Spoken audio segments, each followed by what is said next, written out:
नमस्ते my beautiful soul, कैसे हो आप सब लोग। आशा करती हूँ आप सब अच्छे होंगे और आपके लाइफ को एंजॉय कर रहे होंगे। आज के इस वीडियो में हम बात करने वाले हैं रिलेशनशिप के बारे में। क्या आपने कभी नोटिस किया है, जिस रिश्ते में आप बार बार हर्ट होते हो, जहाँ आपको बार बार कॉम्प्रोमाइज़ करना पड़ता है, एडजस्टमेंट्स करनी पड़ती है, जहाँ आपको वो प्यार, रिस्पेक्ट, अटेंशन नहीं मिलता जो आप चाहते हो, उसी रिलेशनशिप को लूज करने का फियर आपको बार बार सताता है। ऐसे क्यों होता है? आपको पता है कि ये रिश्ता आपको हर्ट कर रहा है। ये रिश्ता वैसे नहीं है जैसे आप चाहते हो। आप ये भी जानते हो आप इससे बेटर रिश्ता, बेटर पार्टनर डिजर्व करते हो। फिर भी माइंड में थॉट्स आते रहते हैं, अगर ये पर्सन मुझे छोड़ के चला गया तो, ये रिश्ता नहीं रहा तो क्या होगा। और यहीं पर हमें एक इम्पॉर्टेंट बात समझनी है। कभी कभी हमें उस पर्सन को लूज करने का फियर नहीं होता है, हमें फियर होता है उस अटैचमेंट को लूज करने का। हमें उसकी प्रेजेंस की आदत हो जाती है, उसके मैसेज की आदत हो जाती है, उसकी हमारे साथ होने की आदत हो जाती है, उसके साथ जो हमने टाइम स्पेंड किया उसकी आदत हो जाती है, और हम उस पर्सन के साथ फ्यूचर इमेजिन कर लेते हैं। फिर फियर होता है, अगर ये पर्सन मेरे लाइफ में नहीं रहा तो, जो मेमोरीज हमने बनाई है साथ में उनका क्या, जो फ्यूचर हमने साथ में देखा है उसका क्या। और फिर माइंड में और ऐसे थॉट्स आते रहते हैं, क्या मुझे मेरे प्यार में सक्सेस मिलेगी, हमेशा मेरे साथ ही ऐसा क्यों होता है, मैं इतना दिल से प्यार करती हूँ, इतना सब कुछ करती हूँ, फिर भी मुझे ही क्यों सफ़र करना पड़ता है। ये थॉट्स हमें रिलेशनशिप में ज़्यादा स्टक फील करा देते हैं। खुद के लाइफ में हम कहीं ना कहीं नेगेटिव हो जाते हैं, खुद को बहुत ड्रेन, रुका हुआ महसूस करते हैं, और यही से एक सबकॉन्शियस पैटर्न काम करना स्टार्ट कर देता है। कभी कभी हमें पेन की इतनी आदत हो जाती है ना, कि हमें समझ में नहीं आता है ये प्यार है या ये पेन है।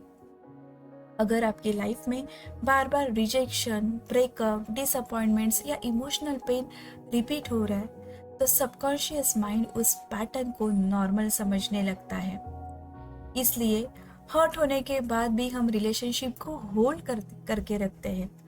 हम यही सोचते हैं एक दिन सब कुछ ठीक हो जाएगा। लेकिन अगर सेम पेन बार बार रिपीट हो रहा है, तो हमें थोड़ा रुकना चाहिए और खुद से पूछना चाहिए, मेरे लाइफ में ये पैटर्न बार बार क्यों आ रहा है, इसके पीछे क्या रीजन है, ऐसे क्यों हो रहा है। और यहाँ पे एक स्पिरिचुअलिटी में एक चीज़ है जो हमें समझनी पड़ेगी, कि एज पर स्पिरिचुअलिटी, अगर हमारे लाइफ में कुछ रिश्ते आ रहे हैं, कोई पर्सन आ रहा है, तो किसी ना किसी वजह से ही वो हमारे लाइफ में आता है। हर रिश्ता सिर्फ साथ रहने के लिए नहीं आता है। कुछ रिश्ते हमें खुशियाँ देने के लिए आते हैं, जो हमारे साथ रहते हैं। कुछ रिश्ते हमें अंदर से हील करने के लिए आते हैं। कुछ रिश्ते हमें इम्पोर्टेंट लेसन सिखा के चले जाते हैं, जैसे हमें अपनी वैल्यू करनी चाहिए, खुद को खुद से प्यार करना चाहिए, अपनी बाउंड्रीज समझनी चाहिए। और सबसे इम्पोर्टेंट बात, खुद को खोना प्यार नहीं है। आप रिलेशनशिप को सेव करने के लिए, उसे बचाने के लिए अपनी पूरी कोशिश करते हो, लेकिन अपने आप को अब भूल जाते हो। हेल्दी रिलेशनशिप में प्यार के साथ रिस्पेक्ट होना बहुत ज़रूरी है। उस रिश्ते में शांति होना, अंडरस्टैंडिंग होना एक दूसरे के लिए बहुत ज़रूरी है। ऐसे रिश्ते में आपको आपकी वैल्यू प्रूव करने की ज़रूरत नहीं पड़ती है। वो अपने आप, वो रिश्ता आपकी वैल्यू, आपके पार्टनर की वैल्यू अपलिफ्ट करता है। तो चलिए अब जानते हैं लॉ ऑफ अट्रैक्शन के बारे में। हम जिस थॉट पर ज़्यादा फोकस करते हैं, जिस इमोशन को हम बार बार फील करते हैं, हमारी अटेंशन, हमारी एनर्जी उसी डायरेक्शन में जाने लगती है। अगर आप बार बार सोचते रहते हो, वो मुझे छोड़ के चला गया तो मैं अकेली क्या करूँगी, मुझे प्यार में सक्सेस क्यों नहीं मिलती, मेरा रिश्ता सक्सेसफुल क्यों नहीं होता है, मुझे ही क्यों स्ट्रगल सफ़र करना पड़ता है, मैं क्यों हमेशा चैलेंजेस फेस करूँ। तो आपका फोकस कहाँ पे है? फियर के ऊपर, लैक के ऊपर आपका फोकस ज़्यादा रहता है। और अगर आप अपने लाइफ को चेंज करना चाहते हो तो आपको आपका फोकस पॉजिटिव की तरफ बढ़ाना पड़ेगा, पॉजिटिव की तरफ चेंज करना होगा। तो सबसे पहले आपका फोकस उन ज़रूरत चीज़ों के ऊपर डालो जो आपको आपके लाइफ में चाहिए। इंस्टेड ऑफ आस्किंग वो मुझे चूज़ करेगा या नहीं, वो मुझे प्यार करेगा या नहीं, खुद से पूछिए, क्या मैं खुद को चूज़ करती हूँ, क्या मैं खुद से प्यार करती हूँ, ये रिश्ता कंटिन्यू होगा कि नहीं। ये पूछने से अच्छा ये पूछो, क्या ये रिलेशनशिप मुझे वो रिस्पेक्ट, केयर, शांति दे रहा है जो मैं डिजर्व करती हूँ। और एक इम्पॉर्टेंट क्वेश्चन पूछना, क्या मैं ये इस रिश्ते में प्यार की वजह से हूँ या किसी फियर की वजह से हूँ। इस क्वेश्चन का आंसर बहुत कुछ थॉट्स, बहुत कुछ इंटेंशन, फोकस क्लियर कर सकता है। क्योंकि सच्चा प्यार का मतलब है खुद से प्यार करना, खुद को लूज करना नहीं। आप किसी को डीपली प्यार कर सकते हो लेकिन सेल्फ वर्थ सैक्रिफाइस किए बिना। आप किसी की केयर कर सकते हो लेकिन खुद की केयर करना भी बहुत ज़रूरी है। आप रिश्ते को इम्पोर्टेंस दे सकते हो और देना भी चाहिए, लेकिन खुद की आइडेंटिटी को लूज नहीं करना चाहिए। तो अगर आज आप किसी पेनफुल रिलेशनशिप से गुजर रहे हो, कुछ ऐसा एक्सपीरियंस कर रहे हो जहाँ पे आप खुद को स्टक फील कर रहे हो, तो एक क्वेश्चन ज़रूर पूछना, मुझे इस पर्सन को लूज़ करने का फियर है या मुझे खुद को चूज़ करने का, खुद को अपलिफ्ट करने का फियर है। इस क्वेश्चन पर थोड़ा सोचना। अगर आप रियलाइज़ करते हो कि आप सिर्फ फियर की वजह से इस रिश्ते में हो, तो होल्ड कर रखने की कोई ज़रूरत नहीं है। अपने इमोशन को समझना बहुत ज़रूरी है। हर रिश्ते को फोर्सफुली होल्ड करना बिल्कुल भी ज़रूरी नहीं है। उसे आप होल्ड करके रखोगे तो भी आपको सिवाय दर्द के कुछ नहीं मिलेगा। कभी कभी किसी रिश्ते को लेट गो करना हमारी हीलिंग का एक पार्ट होता है। Because let go doesn't always mean कि लूजिंग लव और लूजिंग एवरीथिंग। कभी कभी लेटिंग गो का मतलब ये भी होता है कि आप खुद को स्ट्रॉन्ग कर रहे हो, खुद से प्यार करने लगे हो, खुद को चूज़ किया है। जब आप खुद को चूज़ करते हो, जब आप अपनी वैल्यू समझते हो, जब आप फियर के बजाय सेल्फ लव, कॉन्फिडेंस से हर एक डिसीजन लेना स्टार्ट करते हो, तब देखना आपकी एनर्जी कैसे चेंज होने लगती है। आपका माइंड सेट, आपकी थॉट पैटर्न चेंज होने लगेगी और धीरे धीरे आप अनहेल्दी पैटर्न को रिपीट करना बंद करोगे।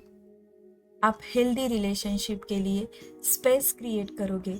जब आप लेट गो करोगे किसी अनवांटेड चीज़ को, अनवांटेड थॉट्स को, आप जब आप लेट गो करोगे, अपने माइंड से उसे रिलीज़ करोगे, तभी तो आप अच्छी चीज़ें, अच्छा रिलेशनशिप अट्रैक्ट करोगे। तो आपके थॉट्स, आपका माइंड सेट जब चेंज होगा, तब आप हेल्दी रिलेशनशिप के लिए अपने माइंड में, अपने हार्ट में स्पेस क्रिएट करना स्टार्ट करते हो। और सबसे ब्यूटीफुल चेंज ये होता है कि आप खुद से कनेक्ट होते हो, खुद से प्यार करना स्टार्ट करते हो, खुद की वैल्यू करना सीखते हो, खुद के साथ टाइम स्पेंड करना सीखते हो और आपको वो बहुत अच्छा लगता है। क्योंकि जब हम किसी और से प्यार करते हैं ना, तब हम खुद को भूल जाते हैं, खुद की वैल्यू ही नहीं करते। हर वक्त 24/7 वही पर्सन हमारे माइंड में हमेशा चलता रहता है, उसके ही थॉट्स चलते रहते हैं। हम कहाँ है भाई, हमारी वैल्यू भी तो इम्पोर्टेंट है। रिश्ता चाहे कौन सा भी हो, किसी के साथ भी हो, खुद की वैल्यू करना सीखो। इसलिए माय ब्यूटीफुल सोल, थोड़ा रुककर सोचना। हो सकता है ये रिलेशनशिप आपके लाइफ का डेस्टिनेशन नहीं हो, ये एक आपके लिए लेसन हो जो आपको डिसाइड करना है आपको आगे कहाँ जाना है। और मैं हमेशा यही कहती हूँ, you are the creator of your life. अपनी पावर को समझो, उसे पहचानो, उसे एक्टिवेट करो। आपका डिसीजन आपको अवेयरनेस के साथ लेना चाहिए। खुद को ब्लेम करना, कुछ गलत हुआ तो खुद को ब्लेम करना, खुद को जज करना, अपने आप को इमोशनली ब्लेम करना ज़रूरी नहीं है। खुद से पूछो, मैं क्या फ़ील कर रही हूँ जब भी आप हर्ट होते हो, मैं क्या फ़ील कर रही हूँ, मुझे एक्चुअली मेरे लाइफ में क्या चाहिए और मैं कहाँ पे हूँ, मुझे क्या करना पड़ेगा, मैं अपने लाइफ में कैसा रिलेशनशिप चाहती हूँ, और सबसे इम्पोर्टेंट, क्या मैं खुद को चूज़ कर सकती हूँ, क्या मैं खुद को प्यार कर सकती हूँ। एंड देखना इसका आंसर यस होगा, क्योंकि आप वो कर सकते हो। वो पावर, वो क्रिएटिव पावर हम सबके अंदर है, सिर्फ हमें समझने की ज़रूरत है। और आपकी लाइफ की स्टोरी, आपके लाइफ की जर्नी यहाँ से ही स्टार्ट होती है, जब आप खुद को समझना स्टार्ट करते हो, खुद को चूज़ करते हो।